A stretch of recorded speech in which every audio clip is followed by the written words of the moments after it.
9일에 미국 기독교 남장로의 선교사인 레이놀즈 선교사님에 의해서 개교를 했습니다. 처음에 학교 이름이 신흥이 아니었고 처음에는 예수교 학교라고 불렸고요. 제가 또 이 찾은 거에서 좀 다른 데서 못 본 게 있었는데 여기 이 신흥학교의 권학 이념이 기독정신이었다고 하는데 이 이유 때문에 설립 초기에는 학생을 모집하는데 좀 문제들이 많이 있었다고 하는데 그 가장 큰 이유 중에 하나가 처음에는 기독교 학교의 교육 목적을 이 신자의 자녀에만 국한을 했었다고 합니다. 그래서 처음에는 뭐 불신자들을 전도한다는 그런 선교 수단으로는 생각하지 않았었다고 하는데 어쩔 수 없이 뭐 불신자들도 입학을 허용하는 일이 생겨도 전체 학생 수의 60% 이상은 언제나 신자의 자녀로 구성되어야 했다고 합니다. 그리고 또 이제 그 당시에 1900년대에 이제 우리나라 사람들한테는 서양인들의 모습이 되게 낯설었을 것이기 때문에 그 이유와 또 이제 기독교에 대한 거리감이 또 있었기 때문에 학생 모집에 처음에 많이 힘들었다고 하고요. 1900년에 개교할 때 한 명이었는데 1906년에 6년이 지난 후에도 55명밖에 학생이 있질 않았다고 하고요. 그 이후에는 이제 교육에 좀 공을 들이고 교육 사업을 전담할 선교사님들이 이제 오시면서 학교로서의 기능을 본격적으로 시작하게 됐다고 합니다. 1908년에 명칭이 예수교 학교에서 신흥학교로 바뀌었고요. 신흥이란 뜻이 새로운 여명을 뜻한다고 합니다. 그리고 이 1900년대 초가 이제 일제가 한반도를 침략할 때 그 시절에 세워졌기 때문에 근대사의 사건들이 또 많았다고 하는데 뭐 아까 오전에 본 그 구암교회도 그렇고 보면은 뭐 3.1운동 했던 그런 기록들이 또 이 학교에도 있고요. 그리고 뭐 광주 학생운동에도 1929년에 참여했다고 하고 근데 이 학교가 1937년에 폐교를 했는데 이게 이제 신사참배를 이제 일제가 조선인 말살 정책의 일환으로 이제 강요를 하는데 이거를 거부하면 폐교를 시켰다고 하는데 이제 이 신흥학교는 신사참배를 강요당했을 때 이를 거부해서 그 1937년에 폐교를 하게 되었고요. 그리고 해방 후에 1946년에 다시 복교를 하였습니다. 저는 여기까지. 네, 감사합니다. 자, 지금 신흥 기전 신사참배 때문에 자진 폐교를 하는 학교죠. 그러니까 여러분 철두철미하게 하나님에 반하는 일들은 하지 않습니다. 선교사들이 그렇게 가르쳤고 그것이 그 당시는 또 지금도 마찬가지지만 정당한 신앙이었어요. 그래서 그 길을 고수합니다. 예수병원 얘기하고 군산에서 못다한 이야기 하면서 쭉 이어가 볼게요. 예수병원, 송도연 청년.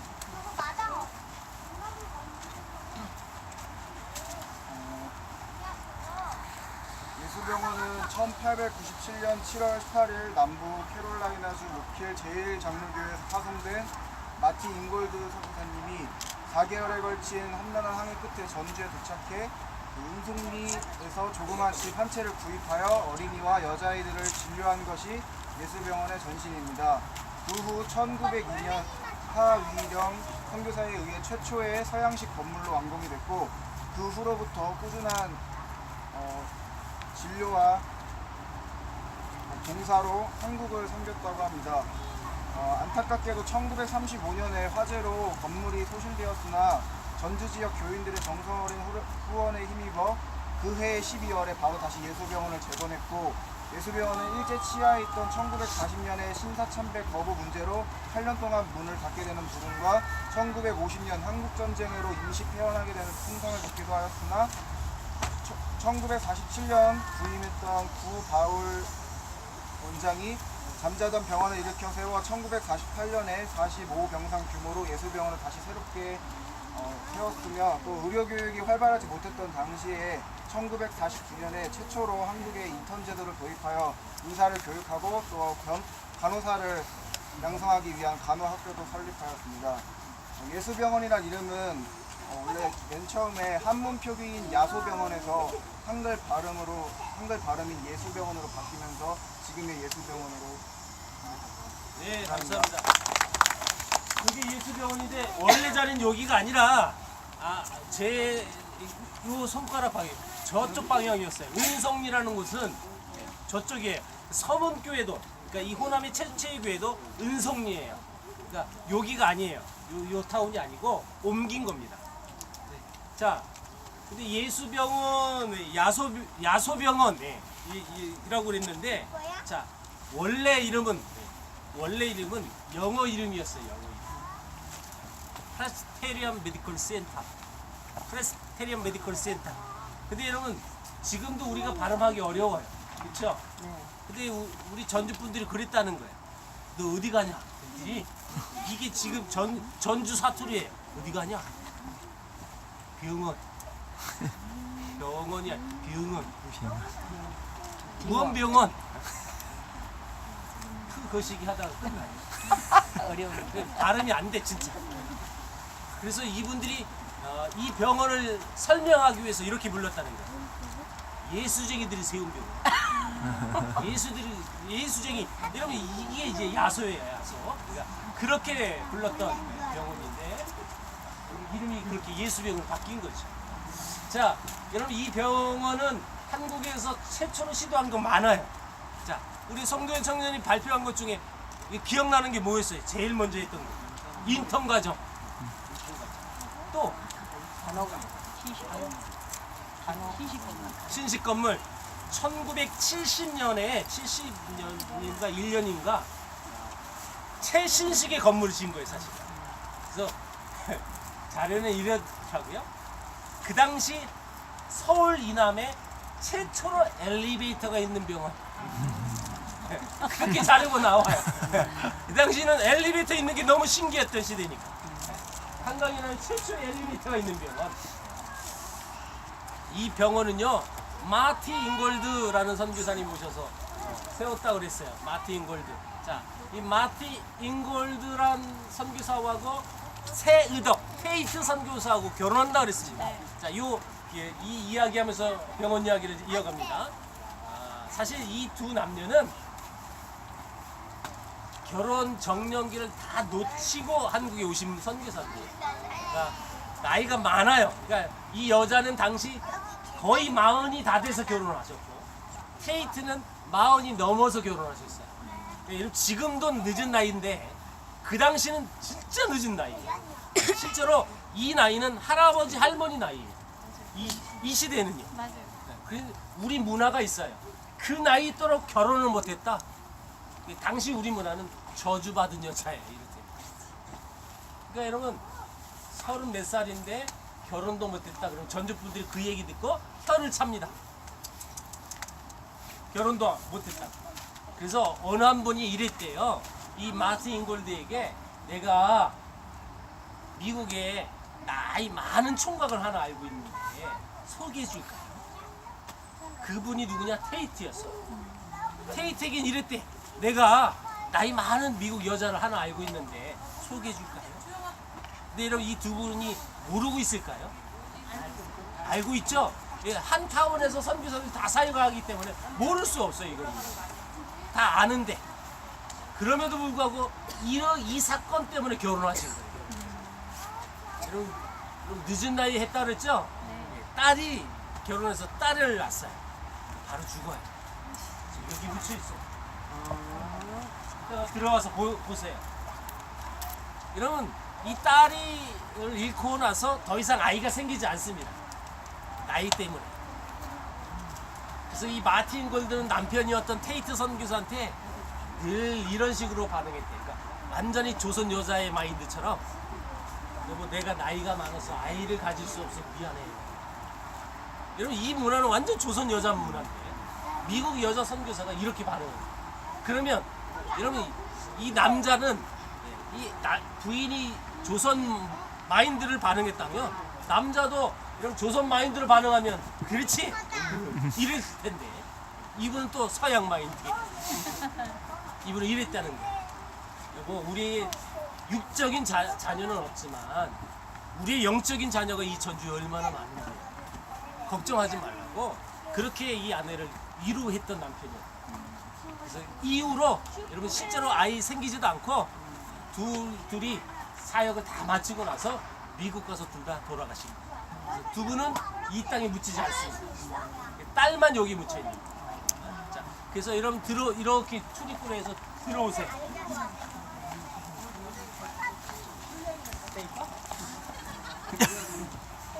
사용 안 맞아. 자, 여러분 이분이 린니 데이비스. 그러니까 린니 데이비스 7일의 선발 때 싱글로 오셨던 여자입니다. 우리나라 오자마자 9일 만에 엄마 서촌 소식 들으시죠. 여러분 이 엄마가 딸을 보낼 때 했던 말이 이거였어요. 아까 여러분 제가 군산 구암교에서 이랬어요.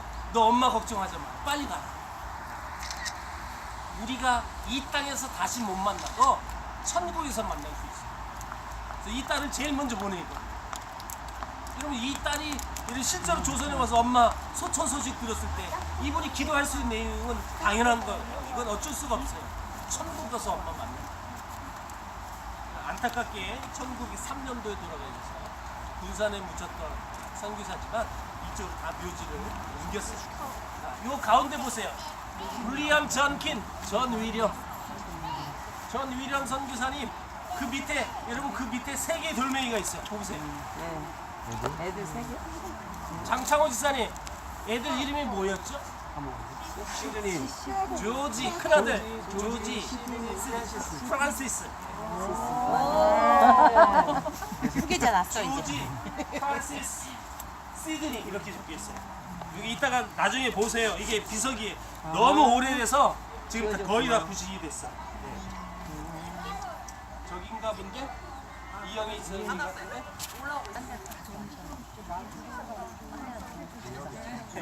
좋은 갈비 가서 갈비탕 먹는 거예요. 꿈을 너무 저기 하지 마세요. 키우지 마시고 오늘 저녁은 갈비구나 그러면 안 돼요. 장민재, 일로 와. 너 아빠 다 물어볼 거야. 일로 와. 내가 다 문제 낼 거야. 아빠가. 자 여러분 이분이 전라북도에서 제일 먼저 돌아가셨던 선교사님. 자, 요 군산의 이 스토리를 제가 다 못하고 왔었어요. 여기 사실은. 화장실이 없는데. 여러분 발은 움직이셔도 돼. 발 목이 보이니까. 도연아 이거 너 발 쌀래? 모자 써야 돼. 여러분 이 전킨 선교사님 이런 이 군산에 오신 분들이 학교를 세웠어요. 지금 우리가 전주는 우리가 보면서 신흥 기전 이렇게 얘기를 들었잖아요. 군산에는 무슨 학교가 있었나요? 여기에다가 무섭게 아니. 전킨 누구였어요? 전킨에 안 나오나요? 어떤 거요? 군산에서 세운 학교 영명? 영명. 또 여학교 기전 여학교. 그건 전주고. 전주고. 이제 멍청해서. 군산에 이 신흥하고 기전처럼 두 학교가 있어요. 지금은 남자 학교 제1고등학교라고 하고 여자 학교는 영광고등학교라고 불러요. 하영아. 근데 이 영광여고라는 이 학교의 이 스토리를 여러분 아셔야 돼요. 여러분 아까 신사 참배 반대에서 폐교가 되잖아요. 그 전 단계가 뭔지 아세요? 전 단계는 일본이 이 철두철미하게 신사 참배를 안 해버리니까 꼬투리 잡아가지고 학교를 폐교시켜 버리려고 그래요. 그러니까 원인은 실제 이유는 신사 참배 안 하는 것 때문인데 이걸 겉으로 드러낼 수 없으니까. 그러니까 그들이 한 것이 뭐냐면 시설 미비. 그래서 폐교해라 이렇게 시켜버리는 거예요. 군산에 실제로 이 선교사들이 세웠던 학교가 폐교 위기에 왔어요. 시설 미비라는 이유 때문에.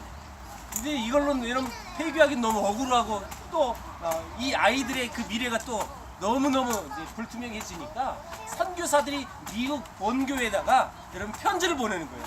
기도해달라고. 그렇죠? 선교사들이 여러분 선교지에서 오는 이 기도 내용을 여러분 그래서 자세히 들으셔야 되는 거예요.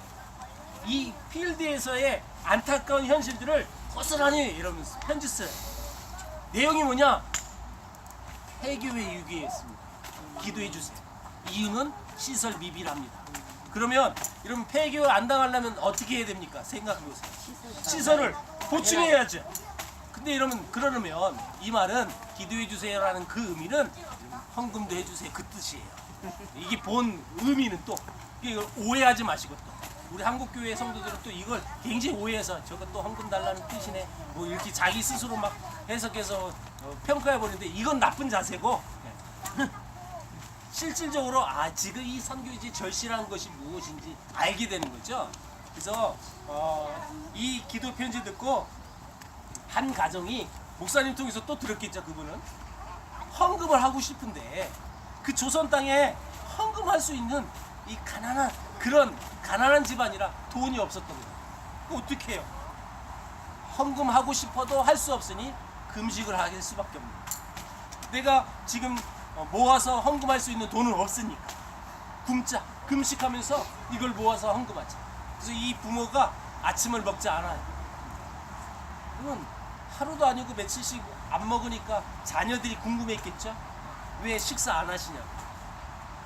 이 부모님들이 왜 금식하는지를 알게 된 거예요. 조선 땅에 선교 헌금 보내는 거예요. 그래서 이 자녀들이 학교에 가서 이 얘기를 나눴고 한 학교가 실제로 전교 학생들이 아침 금식을 시작했어요. 여러분 전교 학생들이 금식을 며칠만 해도 많은 돈이 모금이 있겠죠. 그 헌금을 여러분 군산에 보내와요. 근데 그 금식했던 학교가 멜번딘이라는 여학교였어요. 그래서 그 헌금 받고 군산 여학교를 이렇게 이름을 바꾼 거예요. 멜번딘 여학교. 그 멜번딘이라는 여학교가 지금은 영광이 됐던 뜻이고 남학교는 제힐이라고 됐고. 왜냐? 이게 나중에 1950년 이후부터는 믿지 않는 사람들에게 다 넘어가요. 모든 운영권들이. 선교사들이 떠나면서 이제 재정적으로 열악해지고 군사는 교회들이 계속 운영했대요. 그 다음으로. 근데 이 교회도 한계를 느끼는 거죠. 안산 동산교회 같은 교회가 많지 않아요. 여러분. 지금 동산고가 안산 동산교회에서 세운 거잖아요. 그거 돈 굉장히 많이 드는 거예요, 사실. 그렇게 끝까지 못하니까 중간에 손을 놔버리는 거예요. 그래서 믿지 않는 사람에게 팔려버려요. 그러다 보니 학교 이름이 바뀌어질 수밖에 없는 거예요. 그런 흐름이에요. 자, 군산의 그 이야기 또 군산에 묻히신 선교사 이야기 연결해서 그렇게 한 거고요. 자, 여기를 한번 보세요.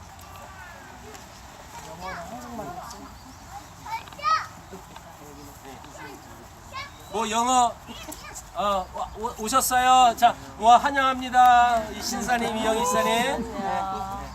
자, 이어갑니다. 여기 보세요. 마티 잉골드 테이트. 노러, 딸. 마티 잉골드, 우리가 알고 있는 마티 잉골드. 남편하고 테이트하고 결혼하니까 테이트. 그 딸이 묘지예요. 아까도 얘기했지만 안타깝게 태어난 지 얼마 안 돼서 죽고 여기 묻혀있어요. 자, 여기 보시면 여러분 63년도에 태어나서 66년에 죽은 자 크레인이라는 성을 보세요. 크레인. 자, 아까 송도현 형제가 이 예수병원이 발전할 수 있도록 한 선교사 이름이 나왔어요.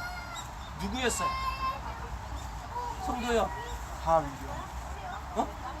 하이려 그거 말고 그 1950년 48년도부터 해가지고 구바울. 자, 뭐라고요 이름이? 구바울.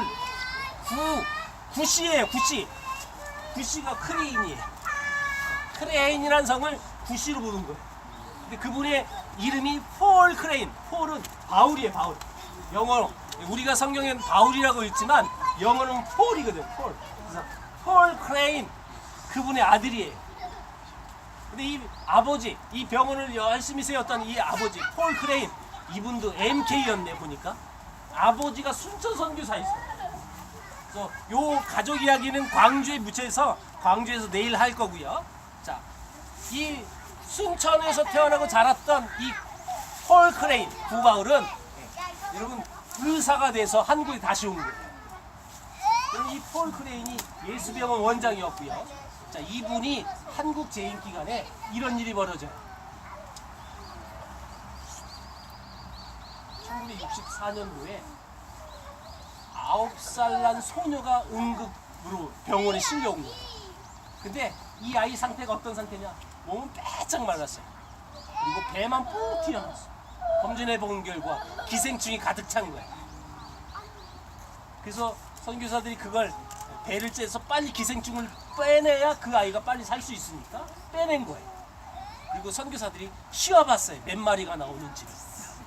1063마리가 정확히 나와요. 여러분 1063마리라는 이 숫자가 나온 건 일일이 다 센 거예요.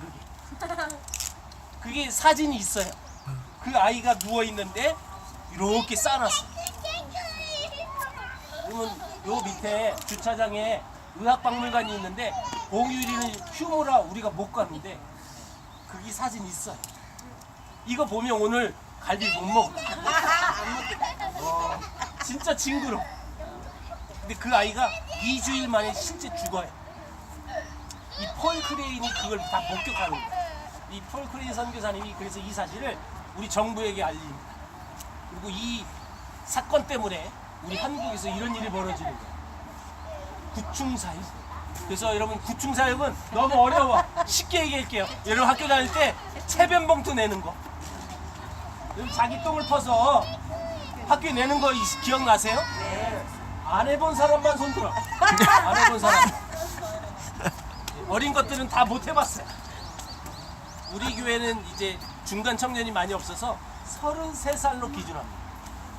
33살 윗사람은 해본 거고 안 해본 사람은 해봤어요? 태영선 씨는 해봤어? 33살 위잖아 한씨. 해봤어요? 오케이. 한지산이 안 해봤지? 했는데 했어? 했는데 어디서 살았지? 저 국민학교 다녔어요. 학교 그러니까 어린 시절을 안양에서 다녔어? 네, 저 포일 살았어요. 거기 서울 기준이 33살이에요. 내가 강의하면서 많은 사람을 만나다 보니까 정리된 게 하나 있었어요. 서울이 제일 먼저 끝난 거야. 점점 이렇게. 그러니까 저 밑에 있는 지방들은요 조금 더 오래 해. 그래서 나는 지금 29살도 한 청년을 본 적이 있어요. 그러니까 여러분 그 체변봉투가 뭐냐? 아까 안 해봐서 손든 사람들 잘 들어. 똥을 어떻게 푸느냐? 난 또 이런 질문을 많이 받아. 왜냐하면 요즘은 아이들이 똥 싸면 물이 잠겨 있거든요. 근데 잠겨 있는 똥을 어떻게 푸냐는 거예요. 우리는 잠겨 있지 않았어요. 신문지를 먼저 깐 다음에 신문지 위에다 싸는 거예요. 그리고 학교에서 준 봉투에 안에 비닐봉지가 있는데 똥을 그따 넣는 거예요. 근데 어떻게 넣냐? 보편적인 도구는 성냥개비. 근데 짧아가지고 손에 가끔 묻어. 웃는 사람들은 해본 거야 그렇게. 실로 묶어서 겉봉투에 이름 써가지고 그래서 학교 내는 거야. 여러분 이 체변봉투 내는 날은 전 교가 똥 냄새예요. 어쩔 수가 없어. 그 원리가 뭐냐면 변을 내면 변에 기생충 알이 있는지 없는지를 확인하는 거예요. 보건당국에서. 그래서 있는 아이, 기생충 알이 현미경으로 보면 있는 아이는 며칠 뒤에 선생님이 따로 조용히 안 불러. 공개적으로 불러. 이게 이 교실이에요, 교실. 나 선생님. 몇 번 이종은 나와. 불린 애들은 기생충이 있는 거야. 나 먹어봤어.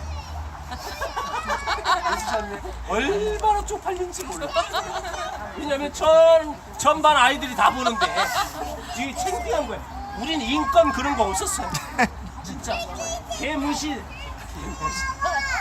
그래서 제가 왜 먹었느냐면 사실은 그날 제가 변이 안 나와서 못 냈어요.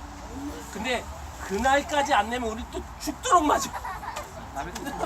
그래서 우리 남자들이 이런 문화를 가져요. 누가 몇 번 칸에 싸놨다. 이 변속칸도 몇 칸이 있어. 그 번호가 있거든. 나 4번 칸에 싸놨다. 안 버렸다. 그러면 그거 다 퍼가요. 그날 그거 퍼간 애들 다 먹었어. 얼마나 창피한지 몰라. 여러분 체변 봉투 내면서 우리나라가 국중 사역을 하는 겁니다. 근데 지금 여러분 젊은이들은 안 해봤다는 것은 더 이상 우리가 기생충으로 어려움을 당하는 그런 나라가 아니란 뜻이에요. 그래서 안 해보는 겁니다. 젊은 사람들 잘 기억해. 예, 이런 똥푼 사람은 다 안단 말이야. 진짜 못 살았거든. 근데 우리가 정말 힘들고 어려운 그런 삶을 살았던 이런 나라에 선교사들이 복음만 전하지 않아요. 우리가 근대화될 수 있도록 기반을 다 마련하십니다. 그 사역을 하신 분이 폴 크레인이라는 선교사님. 여러분 이 다음에 오신 선교사님이 진짜 의술이 뛰어났던 선교사님 한 분이 오셨어요. 이분이 정말 미국의 최고의 의과대학을 수석 졸업을 해가지고 이분이 뇌수술의 권위자가 되셨어요. 이분은 늘 연구하셨대. 그래서 미국에서 새로운 뇌기술 방법이 생기면 이런 이 기술을 또 미국 병원 가서 배워오고. 그래서 이 예수병원에서 수술을 하면요 옛날이니까 하루를 넘기는 수술도 있었대요. 그러니까 이런 게 얼마나 길겠어요. 그럼 하루 종일 잠도 못 자고 밥도 못 먹고 화장실도 못 가는 거예요. 그렇게 계속 수술하는 거예요. 그러면서 열심히 살고. 근데 이 선교사님이 평생 예수병원을 섬기시다가 그렇게 떠나시는데 문제는 이런 선교사라는 것은 어떤 혜택을 누리려고 온 것은 아니죠. 철저히 섬기려고 오신 거예요. 그러다 보니까 은퇴한 이후에 노후 자금이 없었어요. 미국에서 은퇴했는데 그리고 어떻게 먹고는 살아야 되니까 의사의 기술은 또 있어서 은퇴한 선교사지만 미국 병원 응급실에서 아르바이트 하십니다. 그러면서 삶을 마감하셔서 미국 땅을 묻혔어요. 자, 여러분 제가 왜 이 얘기하냐면 이 병원이 내년이면 120년이 돼요. 120년. 그럼 19년 전에 이런 100주년 행사를 했다는 뜻이에요. 당시 19년 전에 기획실장이었던 의사님이 내과 의사였던 요분이 한 교회 집사님이셨대요. 근데 이분이 19년 전에 우리 병원의 100주년 행사를 기획실장이다 보니까 연구하기 시작한 거예요. 내빈들 오면 소개해 주려고. 그러다가 우리 병원의 이 역사를 연구하다가 정말 미국의 좋은 의과대학을 나오셨던 선교사들이 다 오셔서 우리를 평생 그렇게 섬기셨다는 사실을 알게 되고 아까 그 얘기 그 선교사님 이야기도 알게 되고 이분이 너무너무 은혜를 누리는 거예요. 이런 선교사도 우리 전주 와서 이 병을 섬겼다면 나도 가야지. 그러면 나도 신앙인인데. 그래서 이분이 나이지리아의 선교사를 헌신하셨어요. 19년 전에. 그러니까 여러분 100주년 기념 행사 준비하다가 선교사 헌신을 하는 이런 선교사가 있어요. 지금은 한국에 와 있어요. 은퇴하고. 그래서 한국에 와서 이 병원 원장도 잠시 역임을 하셨어요. 그리고 지금 수도권에 계세요. 제가 인천 의료 선교 훈련이라는 단체가 있어요. 그러니까 여기는 의사, 간호사들이 이제 훈련받고 선교사 나가는 거예요. 제가 거기 매년 가는데 초창기에 가보니까 그분이 강사로 와 있더라고요. 이름이 명단에 김민철 원장님. 그 역사가 이렇게 연결되어집니다. 자, 뒤를 한번 볼까요? 자, 이 얘기만 하고 이제 넘어갈까요? 요분. 자, 이분은 랭킨이라는 선교사인데 이분 실물 보면 깜짝 놀래. 너무 이뻐. 영화 배우 저리 가라. 너무 이제 예쁜 미모를 갖고 있는 싱글 선교사인데 이분이 기전여고 이제 교장을 하셨던 선교사. 결혼하지 않고 한국에 온 지 4년 만에 돌아가셨어요. 4년 만에 죽었던 이유가 뭐냐면 이분이 급성 맹장염으로 죽은. 지금은 맹장염 병도 아니죠, 사실은. 근데 급성 맹장염 왜 죽었느냐 봤더니 당시 분명 예수병원도 있었고 당시 이분을 치료했던 의료 선교사님이 이분 죽고 나서 이렇게 고백해요. 이분이 싱글 여자 선교사가 아니었다면 충분히 살 수 있었을 텐데. 이런 이제 말을 꺼내요. 이게 무슨 의미냐면 분명 의사니까 이게 지금 증상이 맹장염이라는 것에 의심이 되는 거예요. 충분히. 근데 만약에 혹시라도 이게 맹장염이 아닌 상황에서 이 열악한 상황, 이 수술실 일을 갖고 있는 이 환경에서 수술한다면 또 다른 병이 이분이 간염이 될 수 있는 충분한 가능성이 있어서 너무 조심스럽게 다가가는 거야. 맹장염은 의심이 되지만 섣불리 수술을 하면 안 된다. 그래서 기다리다가 맹장이라는 것은 때를 놓치면 큰일 나는 거잖아. 그래서 돌아가신 거야. 그러니까 담당 의사는 이분이 여자 싱글이 아니었다면 살 수 있었을 텐데 이렇게 해고를 해요. 제가 이 이야기를 어디서 볼 수가 없었어요. 이건 어디 불러 나오지도 않고 책에도 나오지 않아요, 사실. 근데 어디서 봤느냐? 제가 이 사역을 하면서 사실 나 혼자서 정말 많은 이 지역에 와서 연구하고 방문하고 그랬어요. 기존 연구가 여기 없다 그랬죠. 새로운 곳에 이전한 곳에 기존 연구를 방문했었어요. 약 10년 전에. 이 교장실을 가서 명함 드리고 제가 이렇게 해서 여차에서 왔어요. 그랬더니 교장 선생님이 어디 가더니 책 한 권을 가져오신 거야. 나한테 선물로 줬어. 이게 뭐냐고 물어봤더니 우리 학교 100주년 기념 행사 준비할 때 만든 기념책잖아. 그 책이 뭐냐? 이 선교사님이 4년 동안 주고받았던 편지를 책으로 묶은 책. 번역해가지고. 물론 뒤에는 영어로 그대로 해놨고 앞에는 한글로 다 번역해놨어. 저는 이분이 얼굴만 이쁜 줄 알았어요. 근데 이 편지글을 보면서 마음이 그렇게 예쁜 것을 그때 알게 됐어요. 그리고 그 책에 이분의 이야기가 나오죠. 그 급성 맹장으로 죽었는데 그 의료 선교 담당 의사가 그런 얘기를 했던 내용들이 그 책에 나오더라고요. 이거 비밀품이라 살 수도 없는 거예요. 사실. 그 학교를 방문하면서 그때 제가 알게 된 스토리입니다. 이후로 오셨던 여자 싱글 선교사들은 여기는 기존은요 기본이에요. 기본 다 이쁜 사람만 모르겠 의심스럽다 그러면 끝나고 안 살아와서 나한테 물으러 오세요. 내 방에 다 사진 보여드릴게요. 참고로 여기 우리 도연 옆에 한국분이 붙여 있어요. 박영훈 장로님인데 저분은 이북분이었어요. 이북분 외과 의사였는데 그 6.25 전쟁 때문에 피난을 혼자 이남으로 혼자 오신 거예요. 이분 결혼하고 자녀도 있었거든요. 혼자 내려왔는데 더 이상 갈 수가 없잖아요. 그래서 완전 이상가족이에요. 그래서 이분은 예수병원에서 근무하면서 평생 혼자 남으셨어요. 이런 얘기했더니 우리 아줌마들은 너무 은혜 받고 가요. 이런 남편하고 살아야지. 진짜 딴 놈 팔지 않고 결혼하지 않고 실제로 완전히 그 사랑하는 가족을 그리워하면서 선교사처럼 사신 거예요. 그래서 이 장로님은 한국 분이지만 여기 붙인 거예요. 자, 일로 내려가지 않게끔 하세요. 자, 마무리합니다. 저는 묘지에 올 때는 항상 기도하고 갑니다.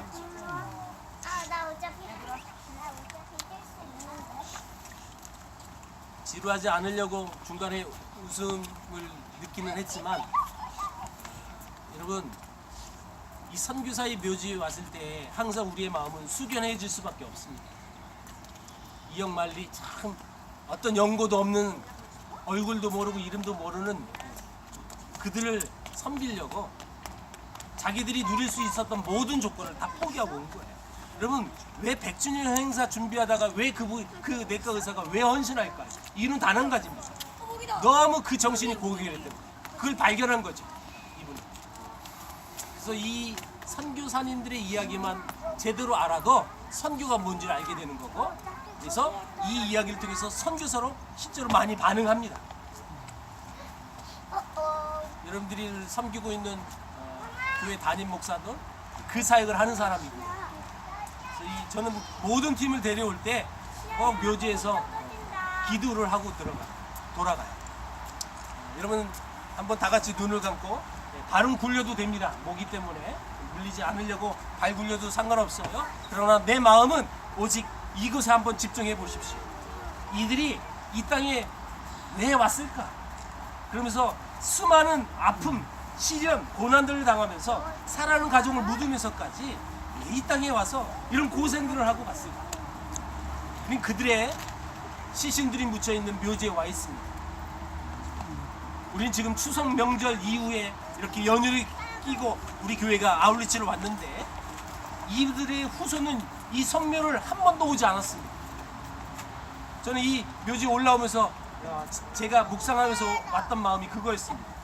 이 추석인데 이들은 한 번도 이 후손들로 와서 성묘하고 가지도 못했을 텐데 하나님 감사합니다. 이 믿음의 후손들이 와서 이 아름다운 신앙의 정신을 기억하고 갈 수 있어서 고맙습니다. 감사합니다. 라는 마음으로 저는 이 묘지에 올라왔습니다. 여러분 다시 한번 이 묘지에서 하나님 이 아름다운 그 사랑을 증거하기 위하여 자기 삶을 바쳤던 선교사님 하나님 그들을 보내주신 하나님 감사합니다. 또한 이 선교사들이 가졌던 마음들 하나님 우리가 선교지에 가지 않더라도 보내는 선교사로서 선교사적인 삶을 살아갈 수 있는 나 자신이 되게 해 주옵소서. 그 마음 가지고 시간 조용히 1분만 묵상하며 기도하겠습니다.